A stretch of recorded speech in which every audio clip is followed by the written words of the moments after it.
Good morning. आज की इस वीडियो में बात करने वाले हैं कि ब्रिटेन का मंत्रिमंडल जो है उसकी विशेषता क्या, उसकी खासियत क्या है। आपको पता है कि ये जो सीरीज चल रही है हम लोगों की, आज इसका शायद 11वां लेक्चर है। तो इससे पहले मैंने ब्रिटेन का मंत्रिमंडल का इतिहास भी बता चुका हूँ, क्या उसका इतिहास था, और प्रिवी परिषद क्या है, लघु परिषद क्या है, सेक्टर, मैंने सब कुछ डिस्कस किया है। और कार्यपालिका, क्राउन वगैरह जितनी भी चीज़ें हैं मैंने ऑफकोर्स कवर कर चुका हूँ इसमें।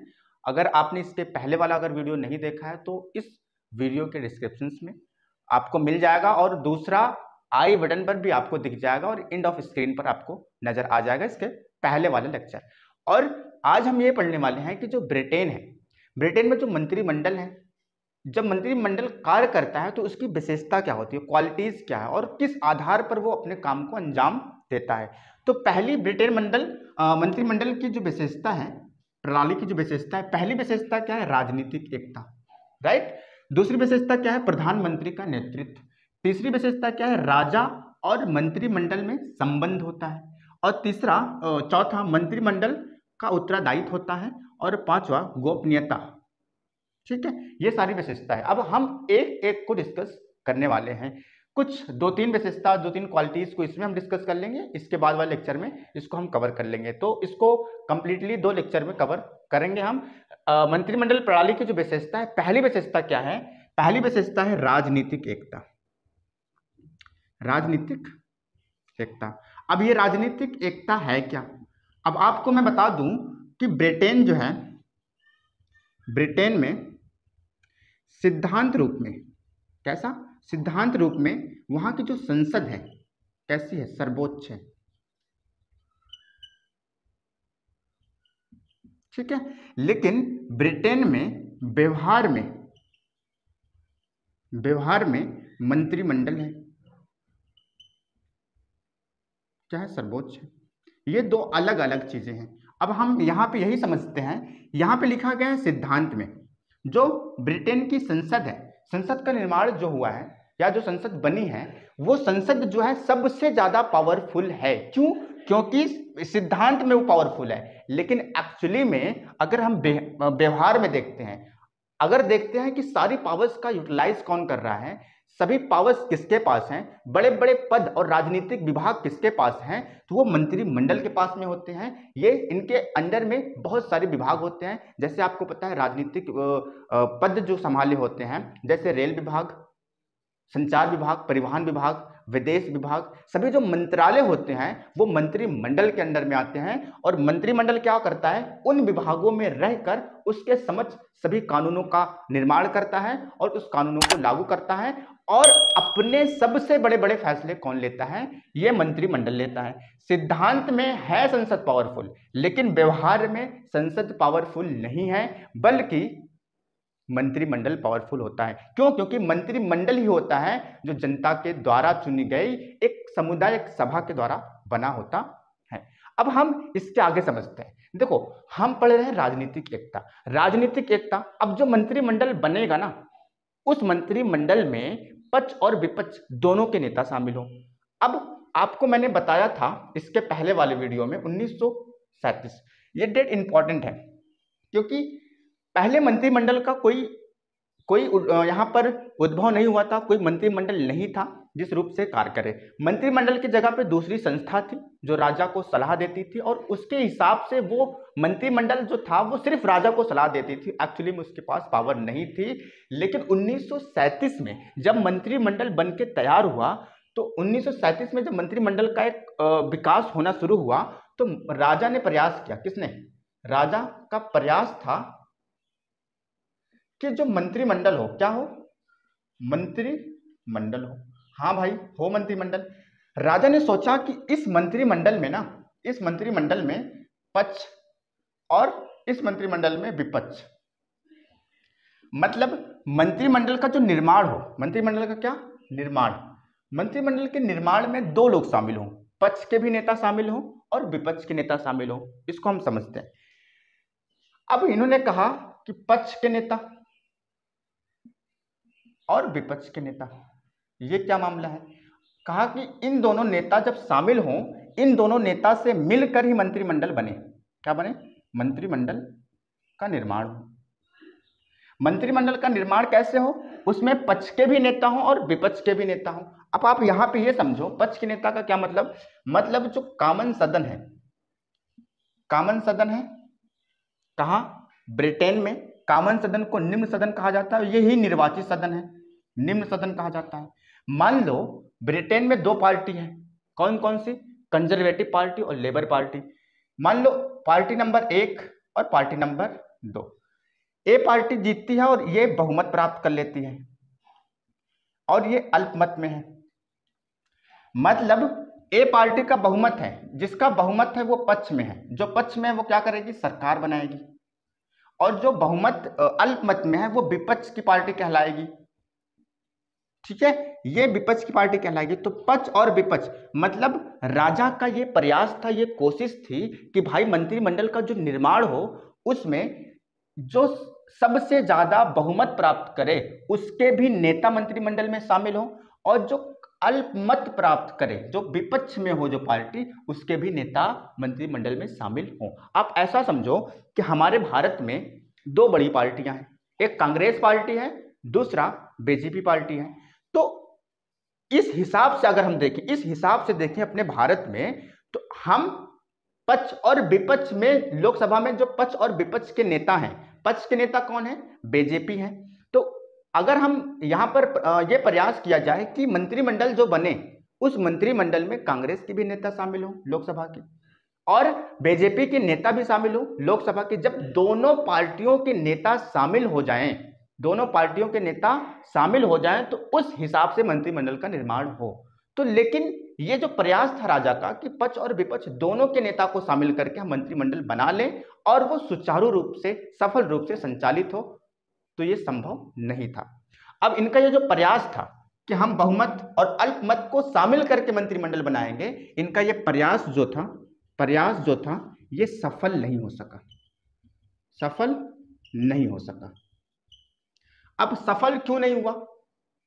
देखो जाहिर सी बात है, अलग अलग जो पार्टियां होती है उनकी जो आइडियोलॉजी होती है, उनकी जो विचारधारा होती है वो अलग अलग होती है। अलग अलग विचारधारा के लोग एक मंत्रिमंडल में, एक घर में, एक समूह में कैसे रह सकते हैं? उनकी जो विचारधारा होगी वो अलग अलग होगी, उनकी जो सोच होगी वो अलग अलग होगी। सपोज के तौर पर अगर हम माने कि बीजेपी की जो विचारधारा है वो कांग्रेस की विचारधारा से काफी डिफरेंट है, तभी तो एक दूसरे का विरोध करते रहते हैं आए दिनों। तो अगर हम बीजेपी के नेता को भी और कांग्रेस के नेता को भी शामिल करके एक मंत्रिमंडल बना लें और कहें कि ये मंत्रिमंडल देश का नेतृत्व करेगा, तो ये क्या संभव हो पाएगा? नहीं हो पाएगा, रह ही नहीं पाएंगे। तो अगर ये मंत्रिमंडल के रूप में काम करेंगे साथ में मिलकर, तब तो भूचाल आ जाएगा, क्योंकि इनकी अलग अलग विचारधारा है।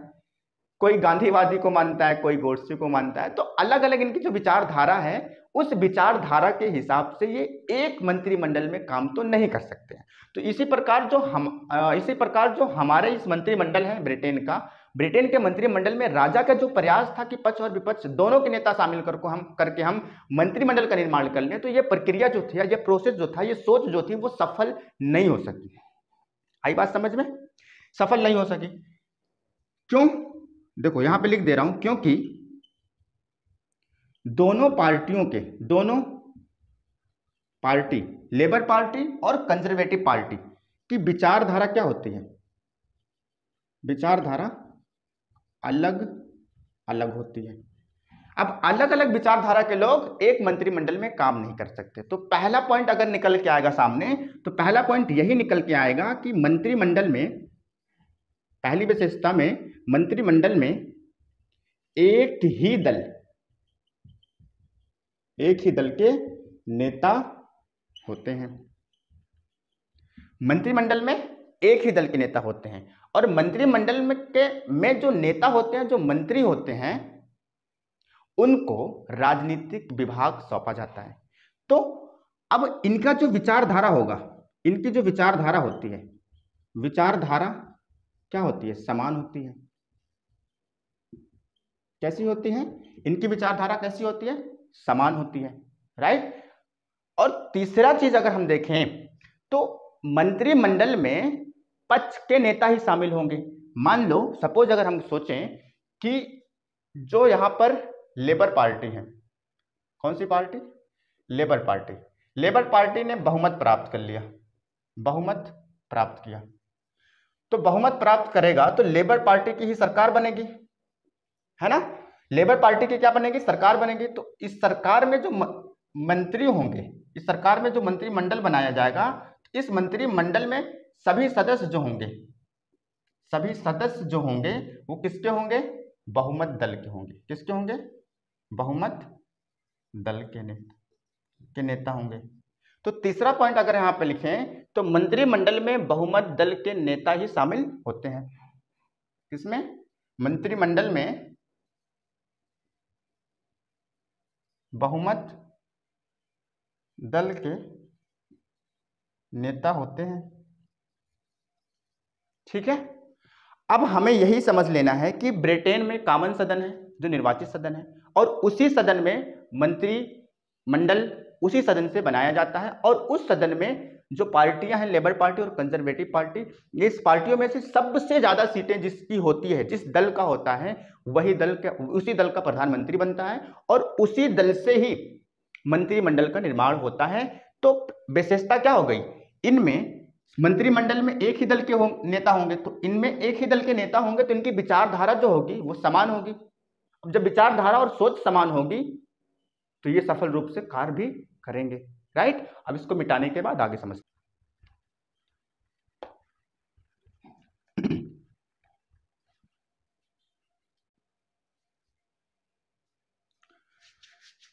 तो अगर हम चौथा नंबर समझें, चौथा नंबर, अगर चौथी विशेषता अगर हम देखें तो हमने तीसरी विशेषता ये देखी कि मंत्रिमंडल में बहुमत दल के नेता होंगे।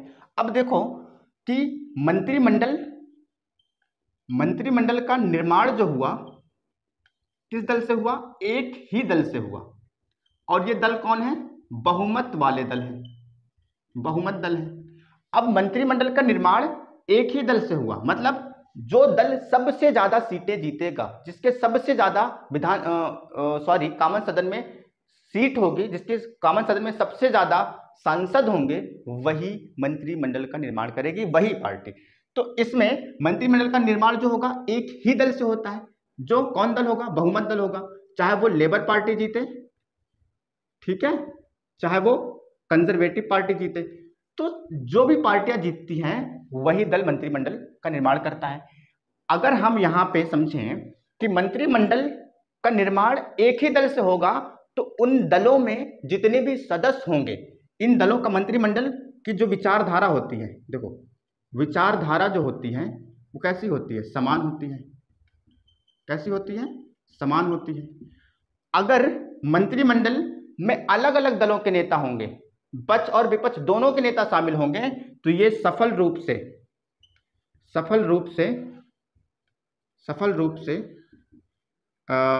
से संचालित नहीं हो पाएगी।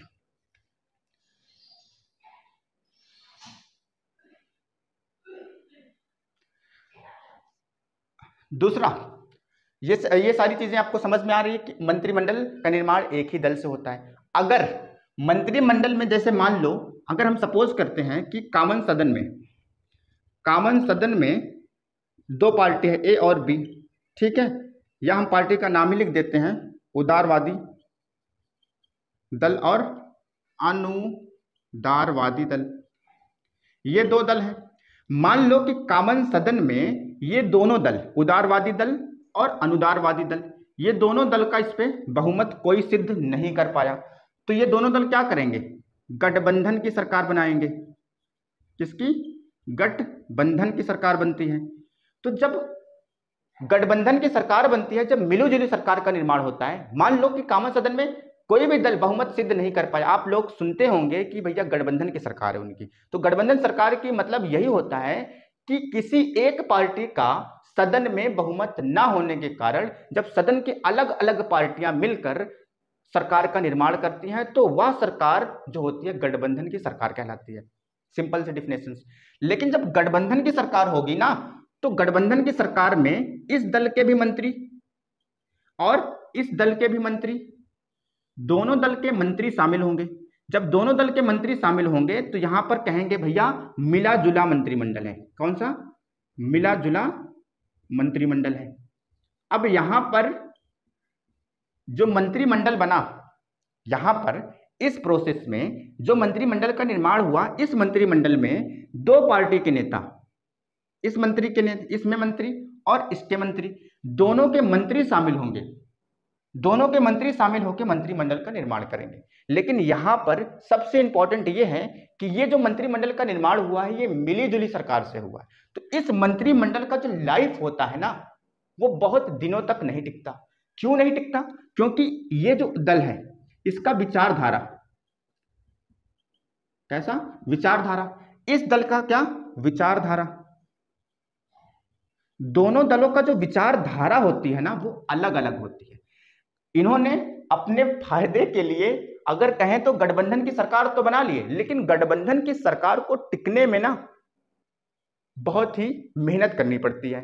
इनको बैलेंस रखने में, अपने अपने विचारधारा को बैलेंस संयम रखने में तो बहुत ही मेहनत करनी पड़ती है। अगर इनकी विचारधारा अलग है, इनकी विचारधारा अलग है, तो इन दोनों के नेता ही मंत्रिमंडल में शामिल हैं। तो मंत्रिमंडल में जब इनको राजनीतिक पद सौंपा जाता है ना, तो इनमें क्या होता है, एकता नहीं होती है। ऐसी सरकार को टूटने की संभावना अधिक होती है, क्योंकि मिलीजुली सरकार का टिक पाना मुश्किल होता है। अब ये इनके मंत्री क्या करेंगे, विरोध कर दें, इनके मंत्री अविश्वास प्रस्ताव पारित कर दें, तो मंत्रिमंडल खत्म हो जाएगा। अब जब मंत्रिमंडल पर मंत्री का विश्वास ही नहीं होगा, प्रधानमंत्री पर मंत्री का विश्वास ही नहीं होगा, अविश्वास प्रस्ताव पास हो जाएगा, तो मंत्रिमंडल और सरकार भंग हो जाएगी, खत्म हो जाएगी। तो मिलीजुली सरकार को काम करने में बहुत प्रॉब्लम्स होती है। तो विशेषता ही बता रहा हूं, क्योंकि इसमें सभी पार्टियां जो होती हैं वो एक ही विचारधारा के होने के कारण वो सफल रूप से संचालित होती हैं, राइट।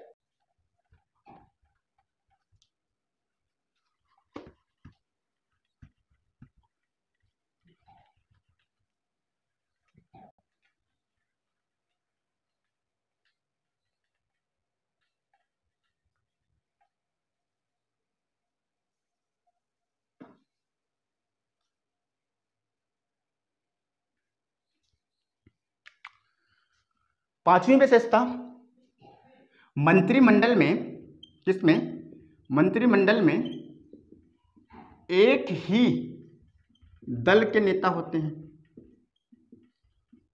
हैं, जिस कारण मंत्रिमंडल के सफल होने की संभावना बढ़ जाती है, सफल होने की संभावना क्या हो जाती है, बढ़ जाती है, संभावना बढ़ जाती है, राइट।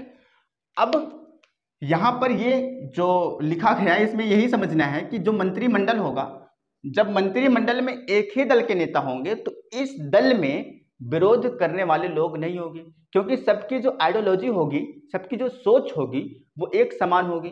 तो यहाँ पर जो मंत्रिमंडल में जो सदस्य शामिल होंगे वो एक दूसरे का विरोध नहीं करेंगे। अब जब एक दूसरे का विरोध नहीं करेंगे तो वो सफल रूप से अपने कार्य को पूरा करेंगे। तो इस प्रकार के मंत्रिमंडल को जो एक ही दल से बना हो, मिलीजुली सरकार ना हो, तो इसके सफल होने की जो संभावना होती है, पॉसिबिलिटीज होती है, वो महत्वपूर्ण होती है, और वो पॉसिबिलिटीज बहुत ही ज्यादा बढ़ जाती है, क्योंकि इस सरकार को सफल रूप से संचालित करने में काफी दिक्कतों का सामना नहीं करना पड़ता है, क्योंकि मंत्रिमंडल में एक ही प्रकार के, एक ही दल के नेता शामिल हैं, मिलीजुली गठबंधन की सरकार नहीं है। और अगला छठवीं चीज ये है कि मंत्रिमंडल कैसे, एक ही दल के जो मंत्रिमंडल होते हैं, के मंत्रिमंडल के क्या उद्देश्य और इनका जो दृष्टिकोण होगा, इनका उद्देश्य और दृष्टिकोण क्या होता है, समान होता है। जब एक ही दल के नेता होंगे मंत्रिमंडल में, जब एक ही दल के नेता मंत्रिमंडल में शामिल होंगे तो उनकी जो सोच होगा, जो उनका उद्देश्य होगा, वो समान रूप से होगा। जब इस प्रकार का मंत्रिमंडल बनता है तो एक सफल सरकार का निर्माण होता है, एक सफल सरकार का निर्माण होता है और लोक कल्याणकारी कार्य अधिक होता है, क्योंकि हस्तक्षेप करने वाला, इंटरफेयर करने वाला कोई नहीं होता। अगर मिलीजुली सरकार होती है तो उसमें अगर दूसरा नेता कोई विधेयक लेके आता है तो उसमें प्रॉब्लम्स क्रिएट होती है, वो चीज सफल रूप से संचालित नहीं हो पाती है। तो इस प्रकार अगर एक ही दल के मंत्रिमंडल का निर्माण होता है तो इनके जो उद्देश्य होंगे, इनकी जो सोच होगी, इनका जो कार्य करने का तरीका होगा, इनकी जो आइडियोलॉजी होगी वो समान होगी और इनका जो नजरिया होगा देश के प्रति वो भी क्या होगा, समान होगा। तो ये था मंत्रिमंडल की पहली विशेषता जिसको हम राजनीतिक एकता कहते हैं। राजनीतिक एकता का मतलब यही होता है कि राजनीति का में जो राजनीतिक विभाग होते हैं, राजनीतिक एकता का मतलब ये होता है कि जो मंत्रिमंडल होता है, मंत्रिमंडल में जो राजनीतिक विभाग जिन मंत्रियों को सौंपे जाते हैं वो मंत्री जो होते हैं वो एक ही दल के होंगे और एक ही दल के होने के कारण उनका जो कार्य करने का तरीका होगा वो समान होगा, जिस कारण कह सकते हैं कि उनमें राजनीतिक एकता पाई जाती है। और जब राजनीतिक एकता किसी मंत्रिमंडल में पाई जाती है, किसी समूह में पाई जाती है, तो वो समूह का जो दृष्टिकोण होता है ना, बहुत ही विजन होता है, बहुत ही बड़ा होता है, जिस कारण वो सरकार भी सफल होती है और अपने काम को बेहतर रूप से अंजाम देती है। तो दूसरा हम यहीं पर समझ लेते हैं। दूसरा क्या है? दूसरा है विशेषता जो है दूसरी, प्रधानमंत्री का नेतृत्व। ये इंपॉर्टेंट, ये दूसरा है, दूसरी विशेषता है प्रधानमंत्री का नेतृत्व। पहला चीज इसमें अगर हमें क्या करना है, अगर हमें प्रधानमंत्री को नियुक्त करना है तो इसके लिए क्या करना पड़ेगा? प्रधानमंत्री को बनाना है या प्रधानमंत्री का चुनाव करना है तो क्या करना पड़ेगा? तो इसके लिए प्रोसेस है। कॉमन सदन में जो दल सबसे ज्यादा सीट जीतती है, जिसके सबसे ज्यादा सांसद होते हैं, उसी दल का प्रधानमंत्री होता है। दूसरा चीज यह पे समझ लो कि जो मंत्रिमंडल होता है, मंत्रिमंडल का केंद्र या मंत्रिमंडल का प्रमुख होता है कौन? पीएम, प्राइम मिनिस्टर जो होता है, प्रधानमंत्री जो होता है मंत्रिमंडल का प्रमुख होता है। अब दूसरी चीज, जब कोई नई सरकार बनती है, नया सरकार बनता है, तो नए सरकार के निर्माण में ना सबसे पहला काम क्या होता है? सबसे पहला काम प्रधानमंत्री को चुना जाता है। नए सरकार के निर्माण में सबसे पहले किसको? सबसे पहले राजा जो होता है वो किसको? प्रधानमंत्री का चुनाव करता है, प्रधानमंत्री को चुनता है। जब भी ब्रिटेन में नई सरकार का निर्माण होता है तो नई सरकार के निर्माण में राजा सबसे पहले प्रधानमंत्री को चुनता है। अब तीसरा चीज, प्रधानमंत्री क्या काम करता है? जब प्रधानमंत्री का चुनाव हुआ तो प्रधानमंत्री क्या करता है? अब मंत्रियों को चुनता है। और दूसरा, ये जो मंत्री होते हैं इनको विभाग सौंपता है। क्या सौंपता है? विभाग सौंपता है। जो भी मंत्री होते हैं, मंत्री को राजनीतिक पद सौंपे जाते हैं, राजनीतिक पद सौंपे जाते हैं। नई सरकार के निर्माण में कॉमन सदन में जिस भी दल का बहुमत अधिक होगा, उस बहुमत प्राप्त दल में से जब वो दल आपस में डिसाइड कर लेंगे कि हमें किसको प्रधानमंत्री बनाना है, तो उस प्रधानमंत्री का नाम जो है दे दिया जाता है किसे? राजा को। और राजा उस प्रधानमंत्री को चुन लेता है कि आज से इस दल का ये व्यक्ति प्रधानमंत्री के पद को संभालेगा। तो जब प्रधानमंत्री का पद प्राप्त हो जाता है तो प्रधानमंत्री कहता है कि हमें मंत्रिमंडल का निर्माण करना है और हम इन लोगों को उसी दल से, अभी जैसे मैंने राजनीतिक एकता में बताया, उसी दल से, जिस दल से प्रधानमंत्री है उसी दल से मंत्री को भी चुना जाता है। राइट? हम एग्जाम्पल से समझ लेते हैं। मान लो कि लेबर पार्टी है, वहां की लेबर पार्टी से एक प्रधानमंत्री चुन लिया गया। ठीक है? इसके मान लो 500 सांसद हैं। कितने? 500 सांसद हैं। तो एक प्रधानमंत्री चुन लिया गया। तो जो मंत्री बनाया जाएगा, जो मंत्री चुने जाएंगे, मंत्री भी इसी दल से चुने जाएंगे। मान लो ABCD प्लस ऐसे करके 20 मंत्री जो चुने गए हैं, ये मंत्री भी इसी दल के ही होंगे। राइट? तो जब मंत्री को चुन लिया जाता है तो मंत्री को फिर विभाग सौंपा जाता है, राजनीतिक विभाग, कि भैया आज से तुम रेल विभाग संभालोगे, तुम गृह मंत्रालय संभालोगे, रक्षा विभाग संभालोगे। तो मंत्री को जो विभाग सौंपे जाते हैं, जैसे विभाग रेल विभाग हुआ, रक्षा विभाग हुआ, ठीक है, उसके बाद विदेश विभाग हुआ। तो ये सारे आदि जो इसी प्रकार के जो बहुत सारे विभाग होते हैं, इन सभी विभाग को मंत्री संभालते हैं। और इसी प्रकार हम कह सकते हैं कि ये जो राजनीतिक विभाग होता है, इसको प्रधानमंत्री सौंपता है, मंत्रियों को नियुक्त भी करता है मंत्रियों को। तो अब यहां पे समझो कि जो प्रधानमंत्री है वो मंत्रियों को नियुक्त भी कर रहा है और उनको विभाग भी सौंप रहा है। तो जितने भी मंत्रिमंडल होंगे, जितने भी मंत्रिमंडल के सदस्य होंगे, वो मंत्रिमंडल के सदस्य जो होंगे प्रधानमंत्री के प्रति विश्वास बनाए रखेंगे। अब अगला पॉइंट, जो प्रधानमंत्री होता है, प्रधानमंत्री जो होता है मंत्रिमंडल का कैप्टन होता है, का कप्तान होता है, या प्रधानमंत्री जो होता है मंत्रिमंडल का केंद्र बिंदु होता है।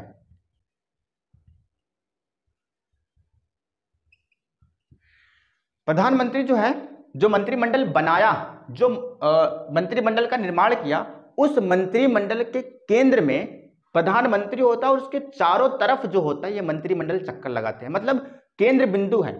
मंत्रिमंडल का जिंदगी, उनकी लाइफ जो होती है प्रधानमंत्री के ऊपर डिपेंड होती है, प्रधानमंत्री के ऊपर डिपेंड होती है, क्योंकि प्रधानमंत्री अगर चाहे तो किसी भी मंत्री को निकाल भी सकता है, किसी दूसरे मंत्री का अपॉइंट कर सकता है, किसी दूसरे मंत्री को विभाग सौंप सकता है। तो यहां पर यही सबसे इंपॉर्टेंट हो जाता है कि प्रधानमंत्री के प्रति जितने भी मंत्री होते हैं वो विश्वास बनाए रखते हैं। अगर मंत्री ने प्रधानमंत्री का विरोध किया, अगर मंत्री ने प्रधानमंत्री के कार्यों में हस्तक्षेप किया, तो प्रधानमंत्री उस व्यक्ति को उसके पद से हटा सकता है और उसकी जगह पर दूसरे व्यक्ति को ला सकता है। तो यहां पर सभी मंत्री जो होते हैं वो प्रधानमंत्री के प्रति विश्वास बनाए रखते हैं और उनके प्रति कोई भी इंटरफेयर, कोई भी हस्तक्षेप नहीं करते हैं।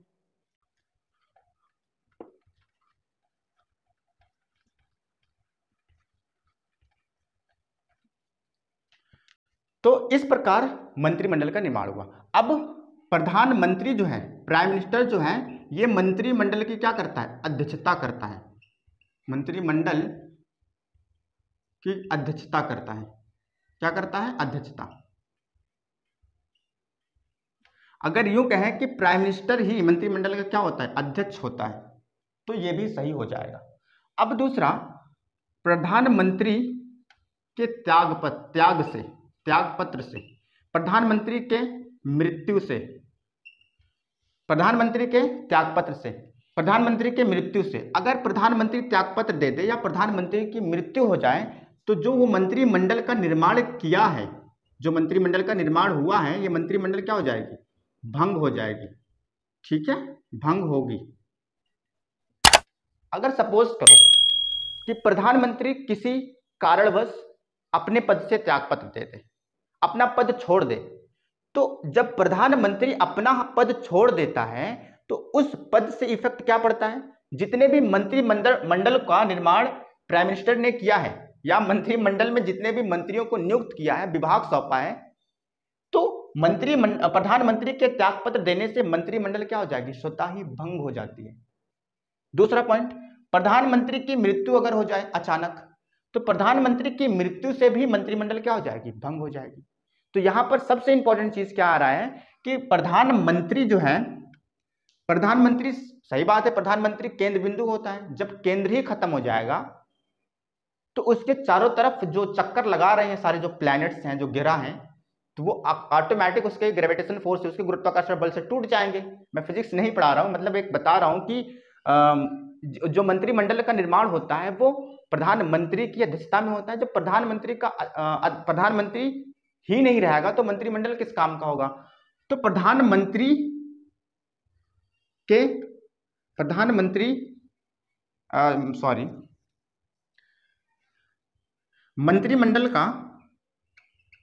मंत्रिमंडल का जीवन और मृत्यु, अजीब शब्द है थोड़ा सा, प्रधानमंत्री का नहीं बल्कि मंत्रिमंडल का जीवन और मृत्यु जो होता है ये प्रधानमंत्री पर निर्भर होता है, निर्भर होता है।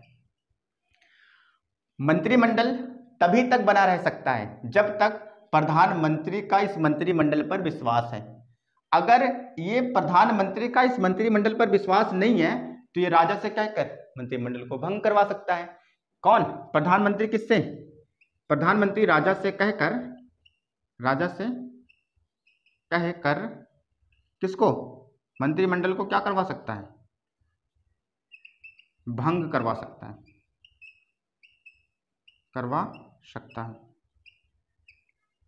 राइट। तो प्रधानमंत्री का नेतृत्व इसी प्रकार मंत्रिमंडल का होता है। तो मंत्रिमंडल तभी तक बना रह सकता है जब तक प्रधानमंत्री मंत्रिमंडल को बना रहने देना चाहता है। अगर प्रधानमंत्री मंत्रिमंडल को बना नहीं रहना देना चाहता है तो वो राजा से कह के ना मंत्रिमंडल को, कामन सभा को भंग करवा सकता है, जिस वजह से दोबारा चुनाव होगा, दोबारा सरकार बनेगी। तो ये सारे प्रोसेस हैं। इस प्रकार मंत्रिमंडल का उत्तरदायित्व होता है, इस प्रकार मंत्रिमंडल कार्य करते हैं और इस प्रकार प्रधानमंत्री की भी भूमिका अहम होती। तो ये जो है मैंने आज इस वीडियो में सिर्फ 2 विशेषता को कवर किया है। पहली राजनीतिक एकता, दूसरा प्रधानमंत्री का नेतृत्व। इसके बाद में जो विशेषता बची है इसके बाद वाले वीडियो में आप तक पहुंचा दिया जाएगा। अगर आप अभी हमारी सीरीज से नहीं जुड़े हैं तो प्लीज जुड़ जाएं, क्योंकि ये जो सीरीज है सभी के लिए इंपॉर्टेंस है। खास करके जो अभी जो कॉलेजों में जो सेमेस्टर वाइज पेपर हो रहे हैं उसमें सेकेंड सेमेस्टर एमए का और फर्स्ट ईयर का एमए फर्स्ट ईयर का भी, एमए फाइनल ईयर का भी, सेकेंड ईयर का भी जो सेमेस्टर वाइज पेपर हो रहा है, तो उस सेमेस्टर में फर्स्ट ईयर का सेकेंड सेमेस्टर और लास्ट ईयर में भी ये शामिल है। तो ब्रिटेन का संविधान पढ़ना बहुत जरूरी है, क्योंकि आपको इससे अंदाजा हो जाएगा कि क्या क्या पढ़ना है, क्या नहीं पढ़ना है। और दूसरा चीज़ ये भी इसलिए भी इम्पॉर्टेंट हो जाता है कि अगर कोई भी पॉलिटिकल साइंस का बच्चा जो है वो पीएचडी और जीआरएफ का पेपर भी, मतलब पीएचडी के लिए जीआरएफ और नेट का पेपर भी देना चाहता है तो उसके लिए भी इम्पॉर्टेंट हो जाता है। तो आप इस प्रकार हमसे जुड़कर अपने नॉलेज को गेन कर सकते हैं। तब मिलते हैं दूसरे वीडियो में, फिर तीसरी विशेषता, चौथी और 5वीं विशेषता के साथ। तब तक के लिए बाय बाय, टेक केयर।